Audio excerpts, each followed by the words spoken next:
नाम हम बता चुके हैं। तो कहाँ क्या बात कर रहे थे हम लोग? देखो, हम लोग पहली बार कैसे मिले थे और हमारी दोस्ती की कहानी जो बीच में छूट गई थी, अब आगे उसको आगे बढ़ाते हैं। तो दिल दरिया के दौरान हम लोग लगातार मिलते रहे, कई बार मिले क्योंकि काम यही था। शूट पे रोज जाना आना तो मुलाकातें होती ही थी जी। और वो जो डांट हमें पड़ी थी पहले दिन, वो आखिरी डांट नहीं थी, क्योंकि हमें इन मोहतरमा से कई बार अलग अलग वजहों से डांट पड़ती रही और हमें कभी समझ नहीं आया कि हमने क्या कर दिया। एक बार तो ये आकर के हम खाना खा रहे हैं और ये आकर के बोली, तुम क्या चिड़िया की तरह चुगा चुगती हो, इंसानों को नहीं खा सकती। अरे तू कैसे खाती थी किरण? मतलब ऐसे प्लेट लेके ना यूं, मतलब नजाकत सीखी थी हमने। अच्छा, एक और, तुम इतनी बेवकूफ लगती नहीं हो जितना तुम बिहेव करती हो।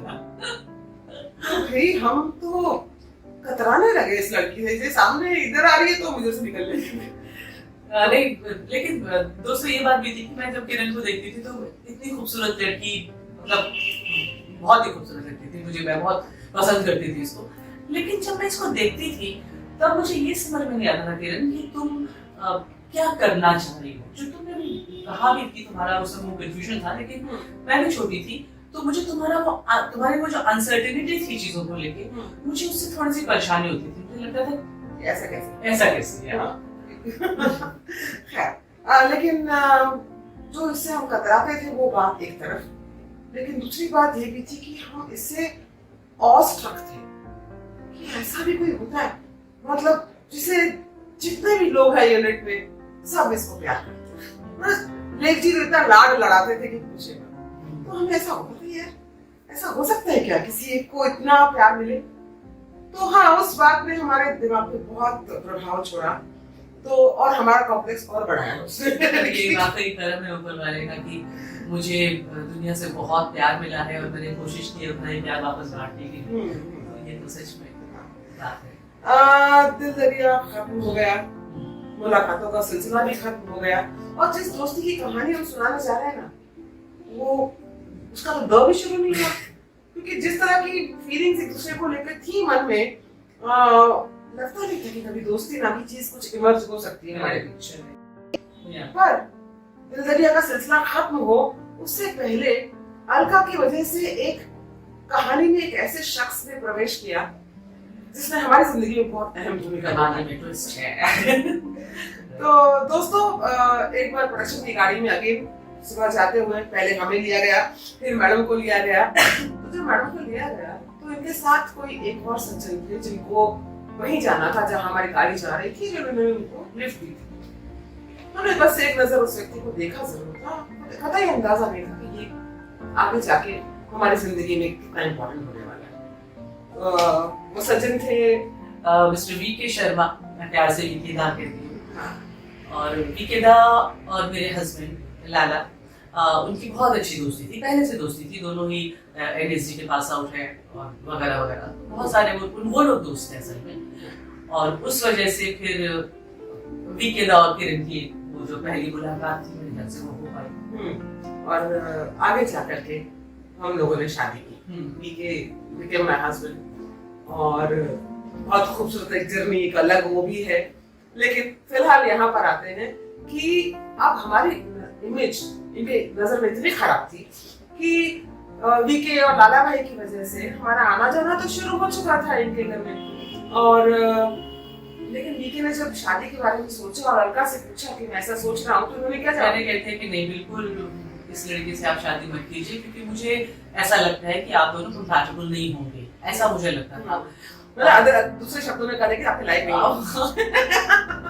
शायद ऐसा ही रहा होगा। लेकिन मेरे हस्बैंड लाला ने मुझे बहुत उस समय डांटा था। उसने मुझे बोला था कि मैं कौन हूँ किसी को जज करने वाली, और मुझे वो बात उस समय समझ में भी आई थी।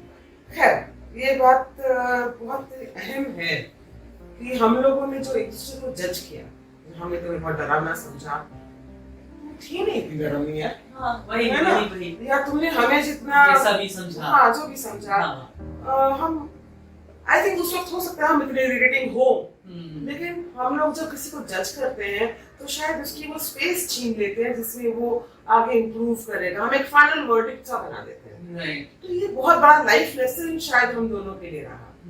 और इसमें जो लाला भाई की जो बात है, इसका कमाल ये था कि वो बहुत खूबसूरती से उन्होंने हम लोगों को सपोर्ट किया, हमारे इस रिश्ते को सपोर्ट किया और जोर लगाया कि नहीं शादी करो तुम लोग। तो इसलिए उनकी सपोर्ट की वजह से अलका जी के एतराज के बावजूद हमारी शादी हो गई। मोहब्बत थी भाई, शादी तो होनी थी, तो जो भी बात है कौन मानता है, कौन मानता है मोहब्बत। चलो एनीवेज, तो खैर ये शादी का किस्सा भी बहुत, मतलब सभी की शादियों के किस्से होते हैं, सबके बहुत मजेदार होते हैं, इंटरेस्टिंग होते हैं, लेकिन किरण की शादी का किस्सा कुछ एक अलग ही लेवल का है। हम जरूर उस पर बात करना चाहेंगे। तो हम लोग मेहंदी लगाने के लिए हनुमान मंदिर पे ऑटो में बैठ के लेके किरण को जा रहे, मैं लेके गई थी मेहंदी लगाने के लिए। और इसने वहां से लॉक पे मेहंदी लगाकर हम ऐसे बैठे हुए हैं और इसने हमें पता क्या बोला, आप बोलो बच्चों बच के कहाँ जाए। तो हम ऐसे अंदर से हिल गए थे, ये क्या था। anyway, वो कहानी फिर कभी, हनुमान मंदिर और मेहंदी। लेकिन यहाँ पर इस शादी से एक बहुत ही कमाल का रिश्ता हमारे बीच जुड़ा, वो था साड़ी का रिश्ता। हुआ ये दोस्तों कि हम लोगों ने शादी जिस तारीख को सोची थी उसे प्रीपोन करनी पड़ी, और फाइनली हम जिस दिन शादी कर रहे थे वो थी 2 अक्टूबर। 2 अक्टूबर पूरी मार्केट बंद है, और जो भी सामान साड़ी वाड़ी फॉल लगने ब्लाउज सिलने ये सब दिया हुआ था हमने, वो सब उसके बाद मिलने वाली थी। और अचानक से हम अपने शादी वाले दिन बिना साड़ी के थे, पर बस कोई कपड़े नहीं थे पहनने के लिए। तो ऐसे में अलका ने अपनी शादी की साड़ी हमें दी पहनने। बात वही खत्म नहीं होती, उसके बाद बहुत साल तक साड़ी शायद हमने वापस भी कर दी थी या नहीं की थी, वो साड़ी हमारे पास रखी हुई थी।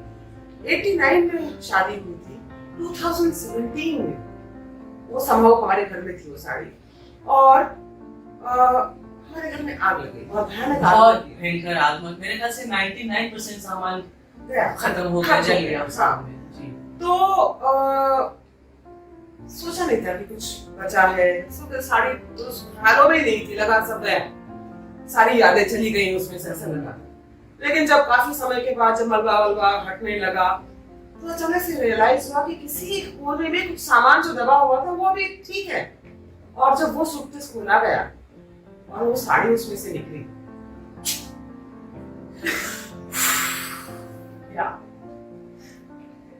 किरण ने मुझे उसकी फोटो भेजी सबसे पहले, और उसके बाद हमने उसको साड़ी लौटा दी थी, क्योंकि वो एक ऐसा मोमेंट है जो हम दोनों ने जिसे जिया है, शेयर किया है। तो साड़ी वापस कर दी। खैर उसके बाद किस वजह से क्या हुआ था, खैर देखो वो साड़ी किसी लायक तो थी नहीं, पहनने लायक तो थी नहीं, बस उसे एक याद की तरह से सहेजा ही जा सकता था। तो और वो नूतन दी ने जो कहा, नहीं हाँ हमारा ज्ञान है, उसकी एक मुलाकात हमारी चल रही थी और उस दौरान किसी ने ऐसे कमेंट कर दिया कि हाँ कुछ बात हुई शादियों की साड़ियों को लेकर के, तो हमने कहा कि हमारी तो अपनी कोई साड़ी है नहीं, हम तो साड़ी शेयर की है हम लोगों ने शादी में। तो अलका को ये बात पता नहीं कैसे इसमें लगी, असर की, इसने उस साड़ी को 2 टुकड़े कर दिए। उसका एक टुकड़ा हमारे पास है, एक एकता के पास है। हम कभी इमेजिन नहीं कर सकते कि कोई ऐसा कर सकता है। इतना कुछ सोचा भी नहीं था दोस्तों, बस एक एहसास था कि ये एक ऐसी चीज है, एक ऐसी याद है कि उसका हिस्सा दोनों के पास बराबर होना चाहिए, और है सो स्वीट।